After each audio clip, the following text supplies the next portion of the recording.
Apocalipse, capítulo de número 4, a partir do verso de número 1, que diz assim: Depois dessas coisas, olhei, eis que estava uma porta aberta no céu, e a primeira voz, que como de trombeta ouvira falar comigo, disse: Sobe aqui e mostrar-te-ei as coisas que depois dessas devem acontecer. E logo fui arrebatado em espírito, e eis que um trono estava posto no céu, e um assentado sobre o trono, e o que estava sentado era de aparência semelhante à pedra de jaspe e de sardônica, e o arco celeste estava ao redor do trono, e era semelhante a esmeralda. E ao redor do trono havia 24 tronos, e via sentados sobre os tronos 24 anciãos, vestidos de vestes brancas, e tinham sobre a cabeça coroas de ouro. E do trono saíram relâmpagos e trovões e vozes, e diante do trono ardiam 7 lâmpadas de fogo, as quais são os 7 Espíritos de Deus. E havia diante do trono um como um mar de vidro, semelhante ao cristal, e no meio do trono e ao redor do trono 4 animais cheios de olhos por diante e por detrás.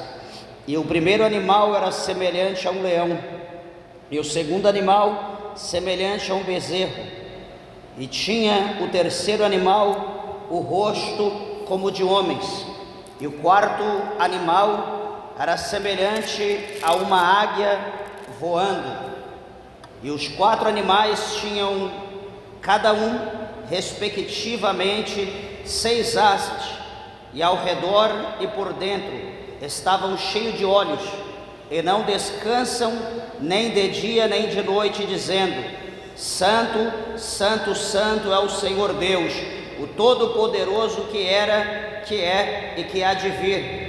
E quando os animais davam glória e honra e ações de graças ao que estava sentado sobre o trono, ao que vive para todo sempre, os 24 anciãos prostravam-se diante do que estava sentado sobre o trono, adoravam o que vive para todo sempre e lançavam as suas coroas diante do trono, dizendo: Digno és, Senhor, de receber glória e honra e poder, porque tu criaste todas as coisas, e por tua vontade são e foram criadas. Vamos adorar a Deus essa noite. Levante a tua mão, a tua Bíblia, abra a tua boca, vamos orar, peça para que o Senhor fale conosco. Maravilhoso Deus, maravilhoso Pai, Senhor Todo-Poderoso, Criador dos céus e da terra, meu Deus e meu Pai, que maravilha, Senhor, a estar em Tua casa, em Tua presença, meu Deus. Meu Pai, nós Te louvamos pela oportunidade em aqui estarmos, meu Deus, reunidos, congregados, meu Pai, para adorar, glorificar e bendizer o Senhor. Meu Deus, atenta para os teus servos, tua serva, meu Deus, para os meus irmãos, as minhas irmãs, para os que estão perto, aos que estão longe, Senhor. Meu Deus, visita agora a necessidade, a alma dos teus filhos. Meu Pai, fala conosco de uma forma gloriosa, poderosa, de uma forma concisa. Ó Senhor, abre, meu Deus, a porta do nosso coração, permita com que o Teu Espírito Santo, Ele adentre no profundo da nossa alma e que Ele venha produzir o resultado pela qual a Tua palavra é enviada. Fala conosco, meu Deus, em nome do Senhor Jesus, para a glória de Deus, nosso Pai.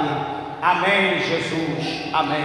Meus irmãos, podeis vos assentar, desocupe a tua mão santa, a tua mão abençoada, e dê uma salva de palma bem alegre para Jesus. Graças a Deus.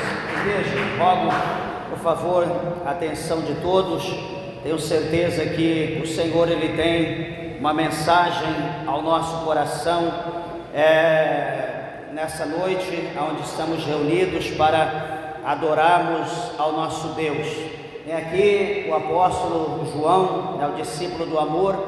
Ele começa iniciando aqui este capítulo de número 4, dizendo: depois dessas coisas, e olhei, e eis que estava uma porta aberta no céu.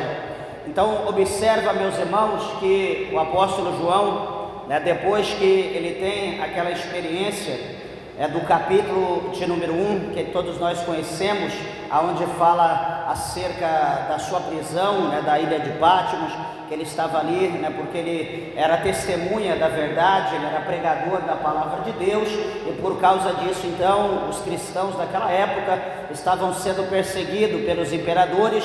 Então João, ele foi colocado na ilha de Patmos. E ali então ele colocado na ilha de Patmos, ele passando por todos os processos ali que todos os delinquentes, todos os homens mais terríveis daquela época passavam. João também, que servia a Deus, estava ali passando. E observa uma coisa interessante quando nós olhamos para essa palavra, não só para essa, mas para os outros capítulos anteriores, as epístolas, os apóstolos, os profetas, enfim, os reis. Nós olhamos e vemos que todos aqueles que serviam a Deus, que eram fiéis ao Senhor, eles tinham os seus momentos de provações, eles passavam por lutas, coisas que o apóstolo Paulo mesmo, ele escreveu a Timóteo, e ele diz que todos aqueles que desejarem servir a Cristo fielmente, eles padecerão perseguições, eles passarão por perseguições. Então observa você uma coisa, que muitas das vezes na nossas caminhadas, no dia que nós estamos servindo a Deus nessa terra, as lutas elas vêm para todos nós. E nós sabemos que o sábio Salomão, ele escrevendo em Eclesiastes, ele diz, bem assim, que todas as coisas elas sucedem de igual forma, tanto aos justos quanto ao injusto. Então todas as coisas acontecem de igual forma. Por que eu digo isso? Porque, meus irmãos, nós os crentes de hoje, os crentes modernos, eu digo dessa forma, do século 21, muitos de nós não estamos suportando, não estamos aguentando suportar as provações que vêm para a nossa vida. E qual o motivo? Por que nós não estamos suportando as provações? Entendo eu que a falta do conhecimento da palavra de Deus, a falta da prática da leitura, a falta da prática da obediência da palavra de Deus, a falta de guardar a palavra de Deus no nosso coração, é que está transformando as pessoas de hoje em crentes muito sensíveis, em crentes muito melindrosos. E isso nos preocupa, Por quê? Porque o apóstolo Paulo, ele mostra para nós dois tipos de crente: aquele crente que é alimentado com leite, que é aquele crente que é criança, que se alimenta do leite materno. Isso a criança pequena, ela se alimenta do leite materno até que chega uma determinada fase da sua vida, nos meses já chegando para ano, a criança não vai alimentar só de leite, ela vai começar a comer outro tipo de alimento. E não que vai deixar o leite, mas ela vai começar a ser acrescentado outro alimento, para que ela venha ter mais fortaleza, que ela venha crescer. E até que ela vai pegando uma idade, o alimento muda, já começa a comer o alimento mais sólido, o alimento mais forte, ela começa a comer um alimento que vai trazer para ela sustento, que ela vai ter força, que ela vai aguentar já fazer alguma coisa, as suas responsabilidades, e aquele alimento ela terá força para isso.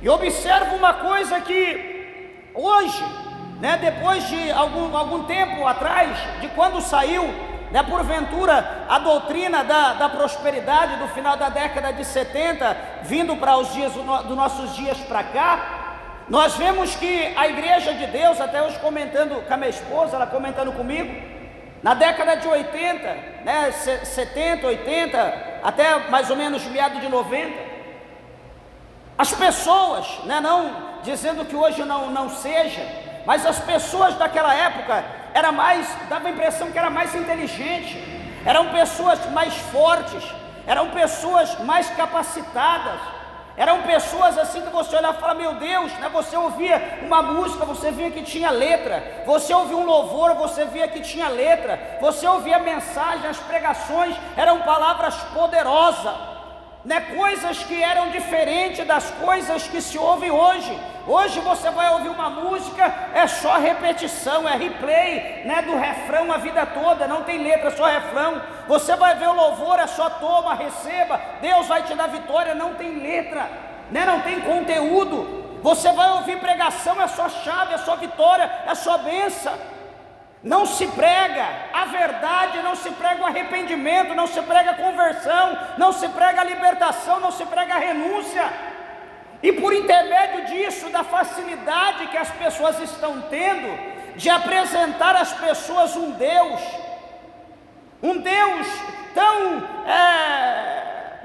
tão mimoso, um Deus tão bom, um Deus que é só amor, um Deus que é só Deus de vitória, só Deus de bênção, um Deus que não conhece justiça, um Deus que não conhece juízo, um Deus que não exige nada, que quer todo mundo do jeito que está. E Deus vai salvar o mundo todo, não tem problema, porque Jesus morreu na cruz, a porta do inferno foi fechada, e ninguém mais vai para o inferno, todo mundo vai para o céu, independente da fé, independente dos seus atos, independente das suas obras. Assim está sendo ensinado hoje. E o que acontece, meus irmãos? Em suma, como Paulo ele fala, como Paulo nos ensina em Efésios, no capítulo 6. O apóstolo Paulo, ele diz lá que o dia mau, ele vem para todos nós. E em ele dizendo que o dia mau vem para todos nós, ele nos instrui, como soldados, como pessoas que foram alistadas no exército do céu, onde o Senhor é o general. Paulo ele diz para nós nos revestir de toda a armadura de Deus, para que no dia mau nós possamos entrar na peleja, nós possamos entrar em combate, e nós possamos guerrear contra o nosso adversário, que não é o irmão, a irmã, que não é o vizinho, que não é o parente, que não é carne e sangue, mas o nosso inimigo é Satanás, é as potestades. Nós precisamos nos revestir, nós precisamos estar cheio da presença de Deus, revestido com a armadura de Deus, para que no dia mau, então combatendo o nosso adversário, nós resistimos, vencemos e permanecemos de pé. Nós precisamos nos revestir, porque se nós não revestirmos das armaduras de Deus, nós seremos crentes frágeis, nós vamos retroceder, nós vamos renunciar à nossa fé, nós vamos negar, nós não vamos conseguir até o fim. Dá algo no meu coração, não sei se é tristeza, remorso, não sei. Quando eu vou conversar com alguém, algum crente, a pessoa diz: eu estou fraco, eu não estou aguentando, estou quase desistindo, estou quase parando. Como se, meus irmãos, a opção desistir, a opção parar, como se nós tivéssemos outras oportunidades, como se nós tivéssemos outros caminhos, como se nós tivéssemos outros meios para nós irmos para o céu. É como se nós estivéssemos trabalhando numa empresa, enjoei de trabalhar naquela empresa, vou pedir minha conta, vou mandar o currículo para outra, e assim que me chamar eu peço a conta e vou para outra empresa, e assim sucessivamente, como se eu estivesse estudando numa faculdade, fazendo um curso, não, vou fechar aqui, vou para uma universidade, não, vou fechar aqui, vou para outra. Meus irmãos, na presença de Deus, nós não temos opção, nós não temos outra oportunidade. Se nós deixarmos Jesus, a outra oportunidade que tem o inferno. Nós podemos parar, como eu sempre digo e vou dizer toda a vida, até enquanto eu estiver na terra. Nós podemos deixar, abandonar qualquer coisa nessa terra, menos a presença de Deus, menos o caminho de Deus, menos a nossa salvação. A igreja, o homem de Deus, não pode abrir mão da tua salvação. Labassúria, calamassúria, surimicanta, labaia. Nós abrimos mão de tanta coisa nessa terra, e tudo nós conquistamos de novo. Mas salvação só existe uma. Nós não podemos baixar a cabeça, nós não podemos abrir mão da nossa salvação. Quando você estiver passando por processo que vier na tua mente, põe a mão na tua cabeça e repreenda a seta do diabo. Põe a mão no teu ouvido, põe a mão no teu coração e sai para lá, Satanás. Para você não tem mais jeito, você está repreendido. Mas para mim tem jeito, porque o meu Deus é general de guerra. Ele é vencedor, Ele é o general das batalhas. E em Cristo Jesus eu sou mais do que vencedor. Abra a tua Bíblia, vai meditar a palavra de Deus, e você vai encontrar força, você vai encontrar estratégia para você vencer a adversidade, para você vencer o dia mau. Olha para João. João foi fiel até o fim, mais fiel do que eu, do que qualquer um de você, de nós aqui, ou de quem está ouvindo. João, o discípulo do amor, foi mais fiel do que todos nós. É tido como discípulo do amor. É aquele que apoiava a sua cabeça ali no seio de Jesus, na mesa, na hora da ceia, na hora da Páscoa. Era aquele que estava do lado de Jesus. Era tido como discípulo do amor, era fiel, era obediente, porém falava a verdade. Não era uma pessoa que olhava dois caminhos, o caminho dele era um só. O caminho do crente é para frente e para o alto, não pode ser para a direita nem para a esquerda, tampouco para trás, é sempre para frente. E observa que João, ele tendo um currículo espiritual invejável, que excede talvez milhares de vezes que o nosso,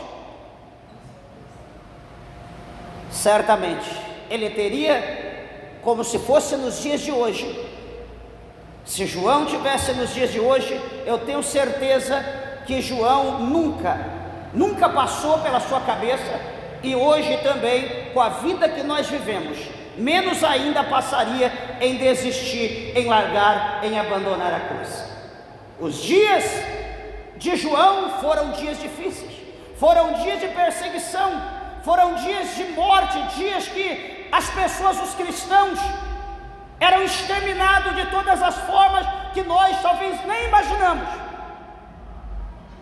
Eram formas cruéis, mas João, o foco era Deus. Ele nunca passou pela tua mente, nunca vacilou, nunca tentou desviar os teus pés dizendo: eu vou sair, eu vou trair Jesus, eu vou adorar o imperador, eu vou servir o imperador, eu vou negar a minha fé, porque eu estou sofrendo muito em servir a Jesus. Meus irmãos, a palavra de Deus mostra para nós que, aqui mesmo no livro do Apocalipse, que se nós formos fiéis até o fim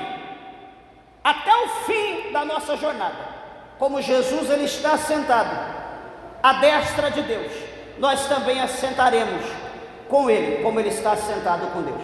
Mas nós precisamos ir até o fim. Nós não podemos parar no caminho, nós não podemos parar na metade do nosso caminho.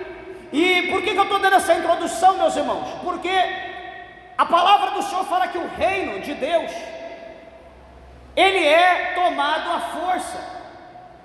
Quando se diz força, se diz colocar força, o fraco, ele não aguenta, o fraco ele desiste, o fraco ele desanima, o fraco ele não tem resistência, o fraco ele não tem potência, o fraco ele só reclama, o fraco ele só murmura, o fraco ele vai desanimar os que estão fortes. O fraco, ele não quer ir e diz: não vá também, porque não vai dar certo. Ele até engana: eu tenho experiência, eu já tentei, eu já passei por isso, mas não deu.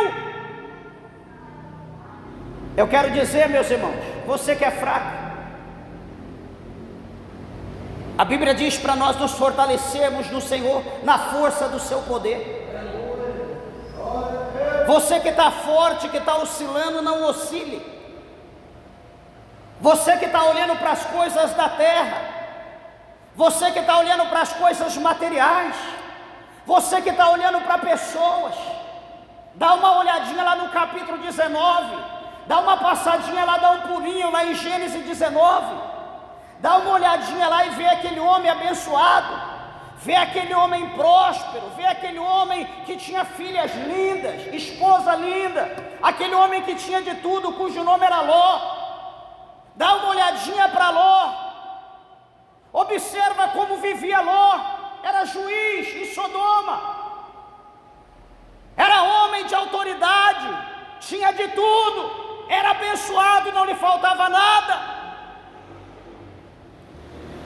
Quando a presença de Deus estava dentro da sua casa, por intermédio daqueles dois seres celestial, a Bíblia diz para nós que eles diziam: sai, vá embora logo, o dia está clareando, vamos embora, sai da tua casa. E Ló continuava ali preocupado com uma coisa, sei lá, com dinheiro, preocupado talvez com a filha, preocupado com a esposa, preocupado com outros filhos que estavam em outro lugar casado, preocupado talvez com o gado, preocupado com ovelha, com camelo, preocupado quem iria ocupar a sua cadeira, o seu trono, na hora de julgar. Talvez a preocupação de Ló era essa, entre outras coisas. Mas sabe o que acontece? Quantos de nós também, meus irmãos, que estamos como Ló, cocheando em 2, 3, 4 pensamentos? Os nossos olhos estão sobre todas as coisas, menos no céu, menos na palavra de Deus. O nosso coração aceita tudo, menos a palavra de Deus. Estamos preocupados se a bolsa vai render, se vai cair. Estamos preocupados se o dólar vai aumentar ou vai diminuir. Quantas preocupações há em nossa vida? Quantos projetos se tem para amanhã, próxima semana, próximo mês, próximo ano, 5, 10, 30 anos ou 50 anos à frente? Quantos projetos se tem?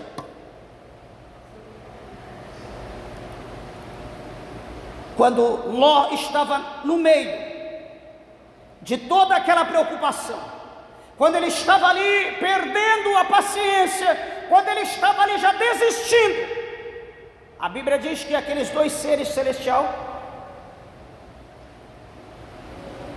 puxou Ló, levou Ló ali para um lugar e disse para ele: Ló, escapa-te por tua vida. Este lugar será destruído com fogo e com enxofre. Nós não podemos perder mais tempo. Escapa-te pela tua vida. Queridos, amados irmãos, entenda uma coisa: que caixão nenhum tem gaveta. Nada do que nós temos nós levaremos conosco. A única coisa que nós vamos levar, eu vejo, é a unção que nós recebemos de Deus, que ninguém tira, vai para a sepultura. E aquilo que tudo nós conhecemos, as nossas obras, é as únicas coisas que irão. Ambas está no âmbito espiritual. Não será colocado mala, sacola, caixote dentro do caixão. Não será.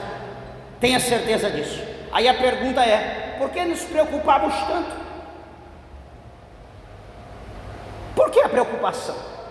Será que nós estamos tão preocupados com o retorno de Cristo, tanto quanto as coisas dessa terra? Não, lógico que não. A preocupação maior é pelo mundo.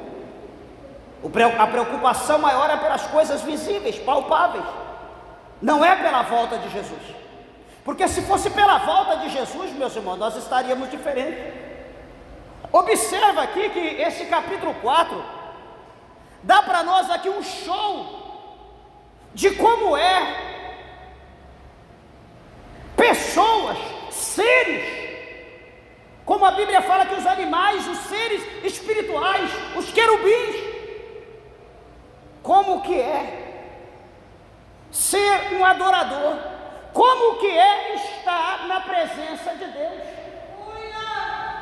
Deixa eu te dizer uma coisa, nessa terra é interessante, quando se tem um show, presta bem atenção, quando se tem um show em determinado lugar, faz anúncio de todas as formas, e a multidão então vai ao encontro daquele artista.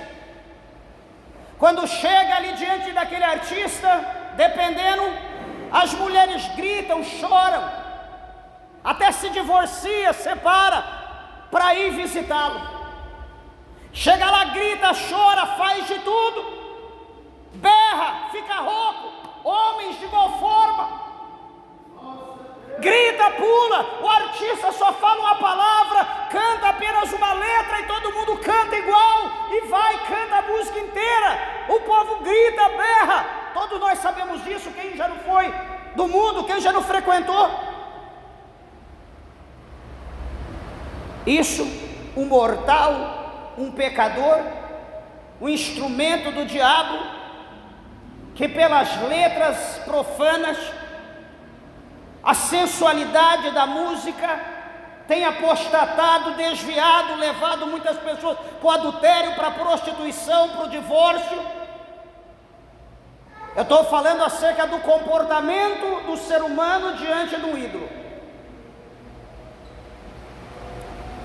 Interessante, como eu disse aqui, o capítulo 4 mostra para nós como é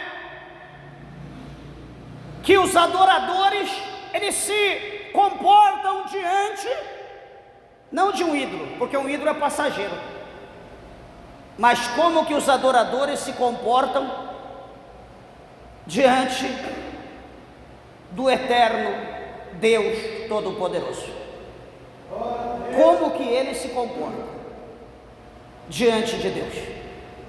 Veja que João, ele passa pelos processos ali, ele tem a visão na ilha de Patmos, ele passa pelas lutas, pelos processos ali da carne, que a dor na sua carne era muito grande acerca da visão, acerca daquilo que ele estava vendo, que ele sentiu como desmaiado. Por isso que ele mesmo escreveu, o Senhor mandou escrever que bem-aventurado são aqueles que leem, são aqueles que ouvem, e são aqueles que guardam a palavra desta profecia. Por quê? Porque o tempo do fim está perto, o tempo do fim está cerca, o tempo do fim está chegando. Quando ele escreve para 7 igrejas da Ásia, agora começa aqui o capítulo de número 4, e quando começa o capítulo de número 4, a Bíblia diz que uma porta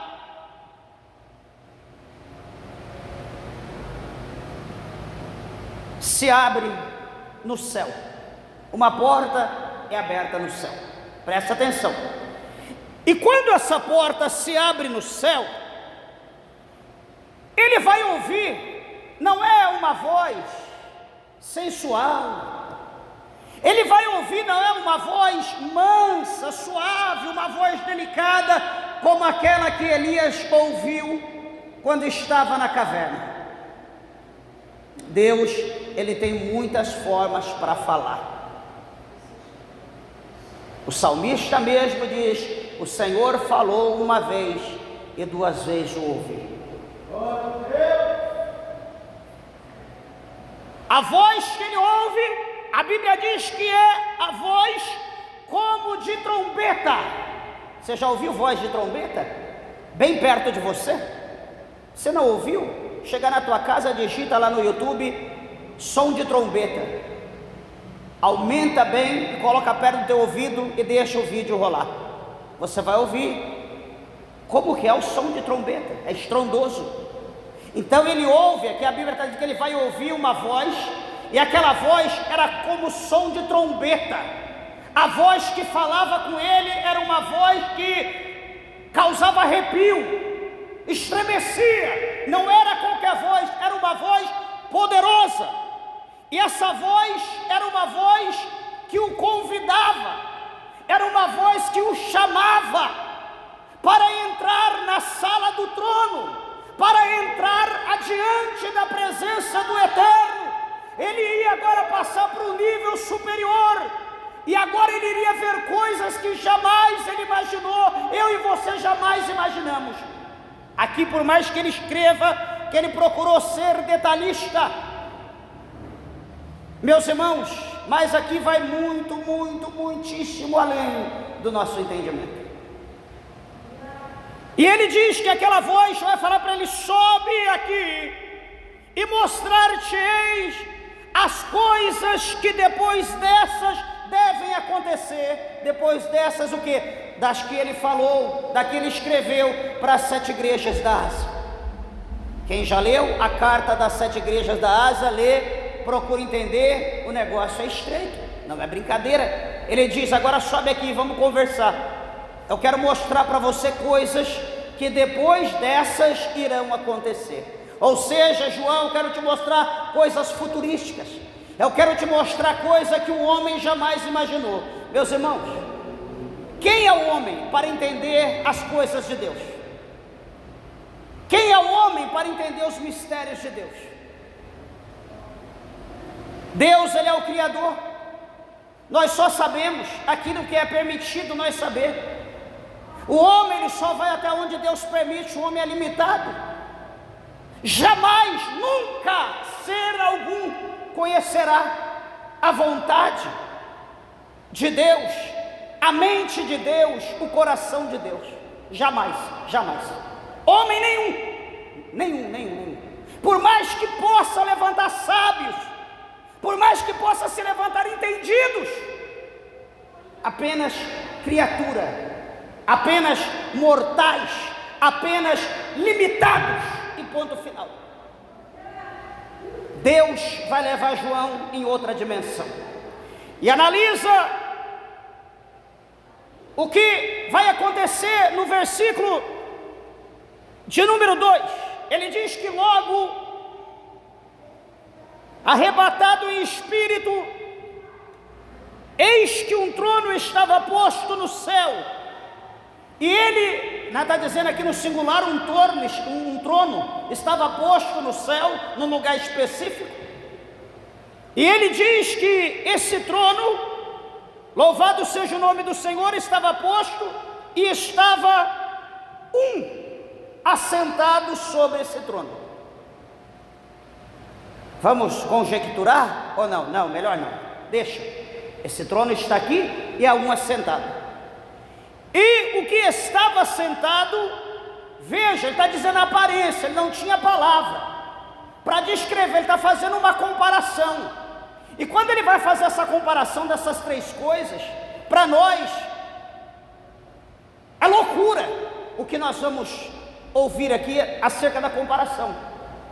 Quem conseguir algo semelhante a essa comparação está extremamente rico, abençoado. Mas ele está dizendo aqui que é semelhante. Não é que seja o que ele está dizendo, mas semelhante, parece. Ele não tem palavra para dizer. Então ele vai dizer de uma forma para a gente entender. Ele diz no verso 3: e o que está sentado tem aparência semelhante à pedra de jaspe. Depois você pesquisa acerca da pedra de jaspe. E a pedra de sardônica. Então a semelhança era como pedra de jaspe e pedra de sardônica, ou seja, pedras preciosíssimas, pedras raras, pedras que têm um custo extremamente elevado, que não passa na nossa mente. Não sabemos a dimensão da pedra, mas está dizendo a aparência. Não está dizendo o peso, mas é a aparência. E ele continua dizendo: e o arco celeste estava ao redor do trono e tinha aparência semelhante ao redor do trono, e era semelhante a esmeralda. meio verde, aquele verde escuro, o trono celeste, o arco celeste, como o arco-íris. Então ele está dando mais ou menos, aqui mostrando mais ou menos a semelhança daquele que estava sentado, para a gente poder assim tentar imaginar. E depois ele diz um pouquinho mais: e ao redor do trono, havia 24 tronos, e via sentados sobre os tronos 24 anciãos, vestidos de vestes brancas, e tinha sobre as suas cabeças coroas de ouro. A tradução diz que era 12, os 12 patriarcas e os 12 apóstolos. É que Jesus diz que quando ele fosse, que os 12 estariam sentados, cada um em um trono, para julgar também.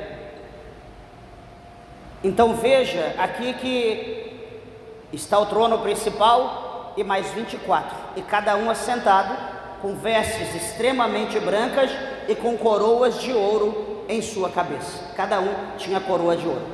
Isso é muito interessante. Prosseguindo, ele diz que, e do trono, veja que é no singular, não é dos tronos, porque o poder estava no trono principal.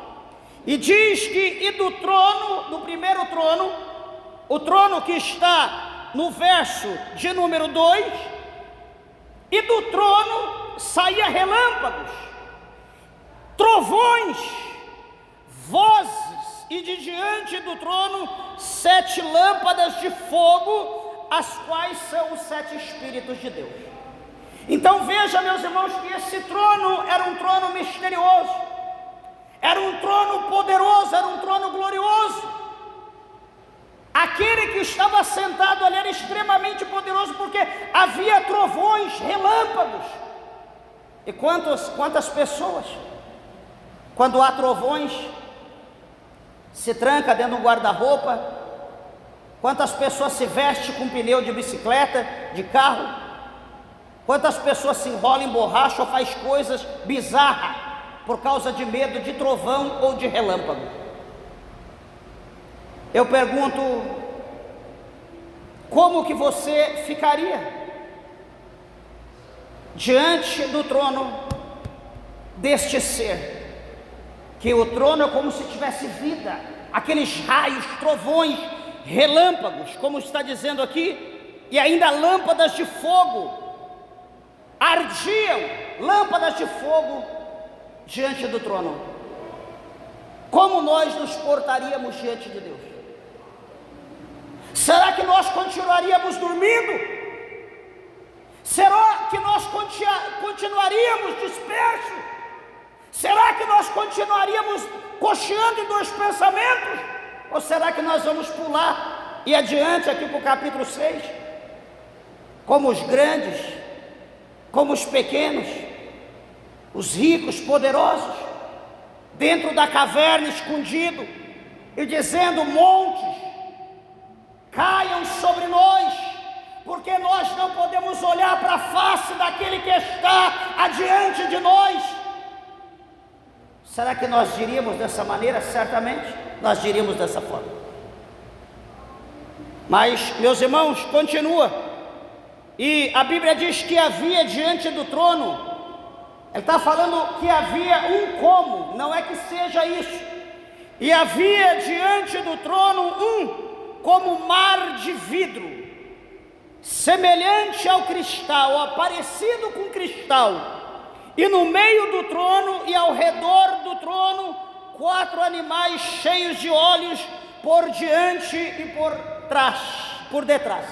É aquele que está em Ezequiel capítulo 1. Quiser conhecer melhor, dá uma olhadinha lá no capítulo 1 de Ezequiel, você vai conhecer os detalhes acerca deste ser, de cada animal, como que era a forma dele andar, como que era a sua aparência, enfim, está descrito no capítulo 1 de Ezequiel. Aqui então fala que havia os 4 animais, que estavam lá, cheios de olhos, por diante e por detrás. E ele continua dizendo: e o primeiro animal era semelhante a um leão, e o segundo animal semelhante a um bezerro, e o terceiro animal, o rosto era como homem, e o quarto animal era semelhante a uma águia voando. Aqui está a semelhança, aqui está dando a semelhança dos 4 evangelhos, o simbolismo de cada um dos evangelhos, segundo diz a teologia. E o que é importante, eu quero dizer aos irmãos que esses animais, no versículo de número 8, esses 4 animais tinham cada um respectivamente 6 asas, como está no capítulo 6 do profeta Isaías, né? Fala acerca dos querubins, e tinham cada um respectivamente 6 asas, e ao redor e por dentro estavam cheios de olhos, e não descansavam nem de dia nem de noite, dizendo: Santo, Santo, Santo é o Senhor Deus, o Todo-Poderoso, que era e que há de vir. A Bíblia diz que eles não se cansam de dia e de noite, para toda a eternidade, para todo sempre. Eles cantam dessa forma: Santo, Santo é o Senhor Deus Todo-Poderoso. Se estes seres, que são extremamente poderosos, estão ali para cumprir ordem de Deus específicas, não qualquer situação, situações específicas. Imaginam agora, nós, que a Bíblia diz que Deus, Ele procura adoradores, que adora a Deus em espírito e em verdade. Deus está procurando. A pergunta que nós fazemos é simples. Eu creio que Ele está aqui, mas talvez muito creia que não. Então, para aqueles que não creem que Deus está nesse lugar, se Deus, Ele adentrar aqui, se Deus vir aqui à frente essa tribuna, eu creio que Ele está aqui. Mas para quem não crê, se Deus vier aqui a essa tribuna, será que Deus, Ele vai achar adorador em nós? Será que Deus, Ele vai olhar para cada um de nós com aquele olho de fogo, aquele cabelo como a branca neve, como o cacho de palmeira, a sua voz é como o som de muitas águas, a sua língua é como espada afiada de 2 gumes, o seu braço está a força e o poder? Será que se Ele entrar aqui, será que se Ele estiver aqui nessa tribuna e olhar para nós, será que Ele vai olhar pessoas vivas? Será que Ele vai olhar adoradores? Ou será que Ele vai estar diante de um cemitério?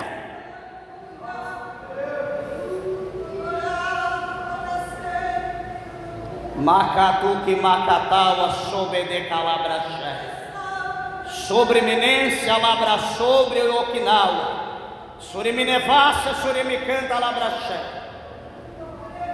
Uma coisa é nós sermos adoradores por excelência, uma coisa nós temos instinto, espírito de adorador, e outra coisa é aquele adorador que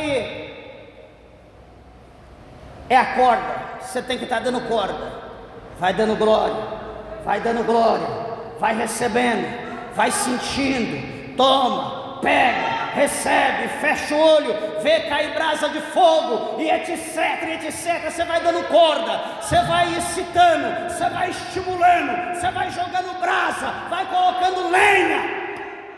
Com Deus não tem isso. Nós somos adoradores por excelência, ou nós somos sepulcros caiados?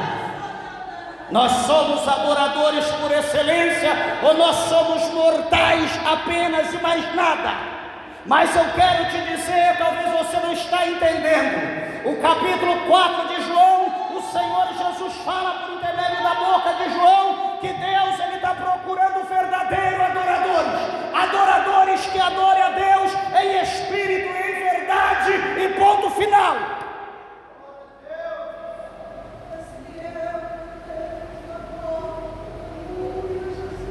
Bendito é o nome do Senhor. Creio que em espírito a igreja está dando glória. Creio que em espírito a igreja está dando aleluia. Creio que em espírito a igreja não está aguentando, está como um vulcão em erupção, próximo a explodir. Tenho fé e creio dessa maneira. E creio que Deus está falando com gente. Creio que Deus não está falando com cadeira, que Deus não está falando com paredes. Creio que Deus está falando com adoradores. A Bíblia é clara em dizer que os animais davam glórias e honra e ações de graça ao que estava sentado sobre o trono, ao que vive para todo sempre. Olha que coisa interessante, meus irmãos, lá no céu, esses seres celestiais, eles não precisam de bênção, eles não precisam de vitória, eles não precisam de milagres, eles não precisam de livramento, eles não precisam de comida, eles não precisam de vestido, eles não precisam calçar, eles não precisam, louvado seja Deus, de livramentos como nós necessitamos aqui no mundo. Mas veja que coisa interessante, o verso 9: e quando os animais davam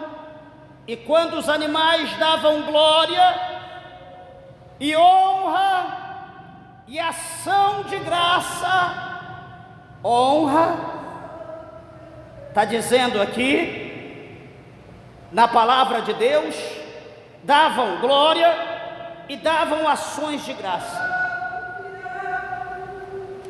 Meus irmãos, quantos de nós, quantos glória nós damos por dia? Quantas honra, quantas ações de graça nós damos àquele que vive para todo sempre? Quantos? Quantos de nós somos caloteiros com Deus?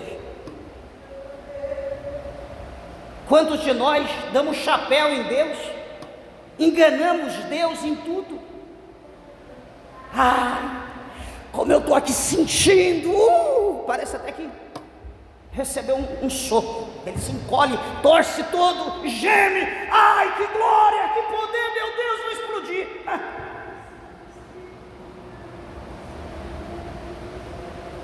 Quantos que enganam Deus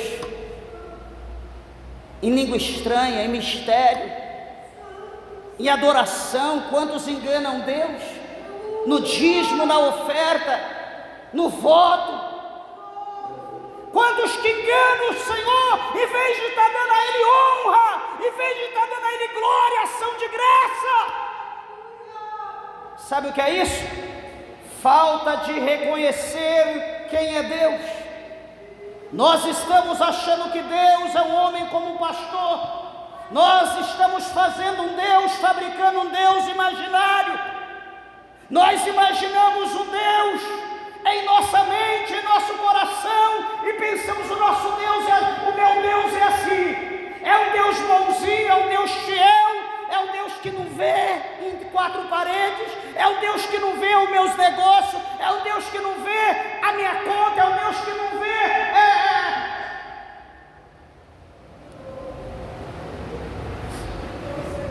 Continue sendo enganados pelo diabo. Continue pensando que Deus é o inútil. Continue pensando que Deus é um de nós. Continue pensando que o Deus verdadeiro é o Deus que está na tua mente, no teu coração, o Deus imaginário que você criou. Continue pensando dessa maneira. Não leia a Bíblia, não leia a palavra de Deus, não procure entendimento, não. Deixe Labassuri Okinawa, Suribicanta na Bracheia, deixa as redes sociais pregar para você. Deixa, bendito seja o nome do Senhor, cá, deixa lá Braçuri Okinawa, você vai ver aonde você vai chegar. Eu quero dizer que o escritor aos Hebreus, ele escreveu dizendo, o Senhor falou pela boca do escritor aos Hebreus, dizendo assim que o que há de vir, ele virá e ele não tardará. O que há de vir está por vir e ele não tardará. E a palavra de Deus fala pelos profetas menores do passado: ai daquele que almeja a volta do Senhor. Ai daquele.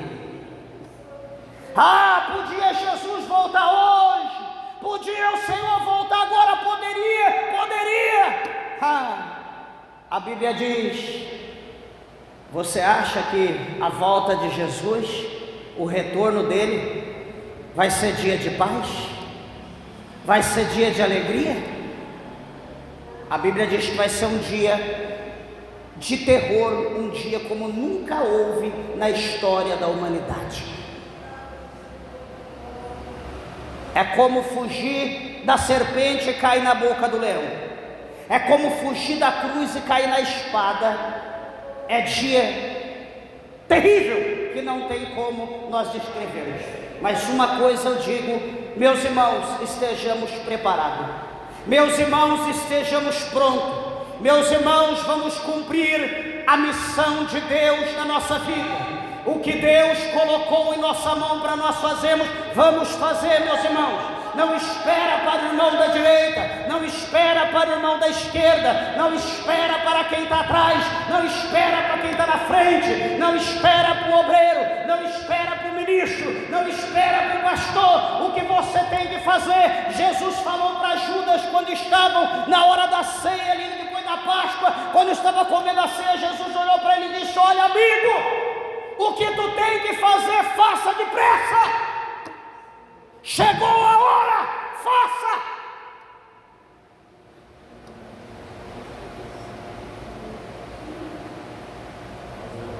E para encerrar, versículo 10, os 24 anciãos prostravam-se diante do que estava sobre o trono, adoravam o que vive para todo sempre e lançavam as suas coroas diante do trono. Olha que coisa tremenda, queridos e amados irmãos. Todos os 24 anciãos, todos eles se prostravam diante daquele que estava no trono, misterioso, poderoso. Eles se prostravam, eles adoravam aquele que está sobre o trono, eles lançavam a sua coroa diante deles. Eles abriam a sua boca e eles diziam: digno és, Senhor, de receber glória, de receber honra, de receber poder, porque tu criastes todas as coisas, e por tua vontade são e foram criadas. Isso é adoração. Todos eles, todo o céu, se prostram diante de Deus e o adoram, na beleza da sua santidade. Queridos, eu quero dizer algo para os irmãos. Presta atenção uma coisa: se aqui na terra nós não temos Deus como nosso ídolo, um jogador de futebol é ídolo, um cantor de rock é ídolo, um cantor sertanejo é ídolo, um cantor de funk é ídolo, um artista de novela é ídolo, um pregador é ídolo, um cantor gospel é ídolo. E quantas das vezes a igreja enche, que entra a gente até pela janela, por causa de pessoas dessa classe. Eu pergunto, por que nós não somos assim